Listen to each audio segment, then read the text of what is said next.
Praise the Lord. എൻ്റെ പ്രിയരെല്ലാം സുഖമായിരിക്കുന്നല്ലോ. കർത്താവ് എല്ലാവരെയും അനുഗ്രഹിക്കുമാറാകട്ടെ. പ്രിയപ്പെട്ടവരെ, ഏത് വിഷയത്തിനും പരിഹാരം ദൈവ സാന്നിധ്യത്തിലുണ്ട്. നിങ്ങൾ ഏത് വിഷയത്തിനാണ് മറുപടി വേണ്ടുന്നത്? മുട്ടുമടക്ക്, പ്രാർത്ഥിക്കുക. കർത്താവിൻ്റെ കരം ചലിക്കും, അത്ഭുതം നടക്കും. നെഹമ്യാവിൻ്റെ പുസ്തകം 6-ാം അധ്യായം അതിൻ്റെ 9-ാം വചനത്തിൽ നെഹമ്യാവ് പ്രാർത്ഥിക്കുന്ന ഒരു പ്രാർത്ഥനയുണ്ട്. ദൈവമേ, എന്നെ ധൈര്യപ്പെടുത്തണമേ. കാര്യം എന്താണെന്നറിയാമോ? നെഹമ്യാവിൻ്റെ ധൈര്യം ക്ഷയിച്ചു പോകണമെന്ന് ആഗ്രഹിക്കുന്ന, അപ്രകാരം സംസാരിക്കുന്ന ഒരു കൂട്ടം ശത്രുക്കൾ അവരുടെ മധ്യത്തിൽ നെഹമ്യാവ് പകച്ചു പോകുകയല്ല, തന്നെ ഏൽപ്പിച്ച ദൗത്യം ഇട്ടിട്ട് ഓടിപ്പോകുകയല്ല ചെയ്യുന്നത്.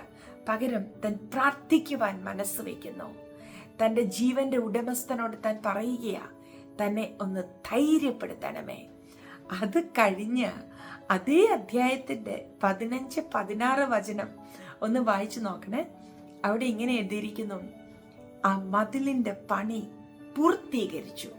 മാത്രമല്ല, ഈ വാർത്ത കേട്ടപ്പോൾ, പൂർത്തീകരിച്ചു എന്ന വാർത്ത കേട്ടപ്പോൾ തന്നെ അധൈര്യപ്പെടുത്തുവാൻ ശ്രമിച്ച ശത്രു ഭയപ്പെട്ടു.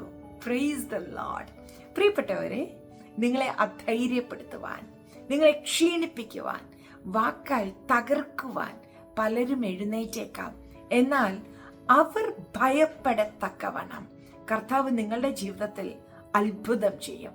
അവിടുന്ന് എഴുന്നേൽക്കും, അവിടുന്ന് തൻ്റെ കരം നീട്ടും, അവിടുന്ന് വീര്യം പ്രവർത്തിക്കും. നിങ്ങൾ ജയാളിയായി ഈ ദിവസങ്ങളിൽ ജയോത്സവം നിങ്ങളുടെ ഭവനത്തിൽ മുഴങ്ങുമാറ് ദൈവകരം പ്രവർത്തിക്കും. Praise the Lord. ആകയാൽ ഭാരപ്പെടേണ്ട, ഭയപ്പെടേണ്ട. ഒറ്റ കാര്യം ചെയ്യുക, ദൈവ സാന്നിധ്യത്തിൽ മുട്ടുമടക്കുക. ഇപ്പോൾ ഏത് വിഷയത്തിലാ അധൈര്യപ്പെടുത്തുവാൻ ശത്രു ശ്രമിക്കുന്നത്? പകച്ചു പോകരുത്, പേടിക്കരുത്, അധൈര്യം ഒട്ടുമേ വേണ്ട. പകരം ദൈവ സാന്നിധ്യത്തിൽ മുട്ടുമടക്കുക.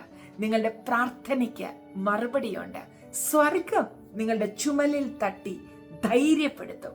മാത്രമല്ല, നിങ്ങളുടെ മേൽ അയക്കുന്ന ദൈവപ്രവൃത്തി കണ്ട് ശത്രു ഭയപ്പെടുമാറ് ദൈവകരം നിങ്ങൾക്ക് അനുകൂലമായി നീട്ടപ്പെടും. പ്രാർത്ഥിക്കാം. പരിശുദ്ധ പിതാവേ, താങ്ക് യു അപ്പ. അങ്ങ് ഞങ്ങളോട് സംസാരിച്ച വചനത്തിന് സ്തോത്രം.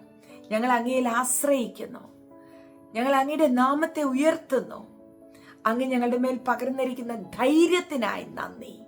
എന്നൊപ്പം പ്രാർത്ഥിക്കുന്ന എൻ്റെ പ്രിയരെ അവിടുത്തെ കരത്തിലേക്ക് സമർപ്പിക്കുന്നു. പരിശുദ്ധാത്മാവേ, അവിടുത്തെ സാന്നിധ്യത്താൽ അങ്ങയുടെ പൊന്നും മക്കളെ ഇപ്പോൾ നിറയ്ക്കണമേ. ഹല്ലേലൂയ. ഞങ്ങൾ അങ്ങയെ സ്നേഹിക്കുന്നു കർത്താവേ. മഹത്വ അപ്പായ്ക്ക് യേശുവിൻ നാമത്തിൽ തന്നെ. ആമേൻ. Bless U.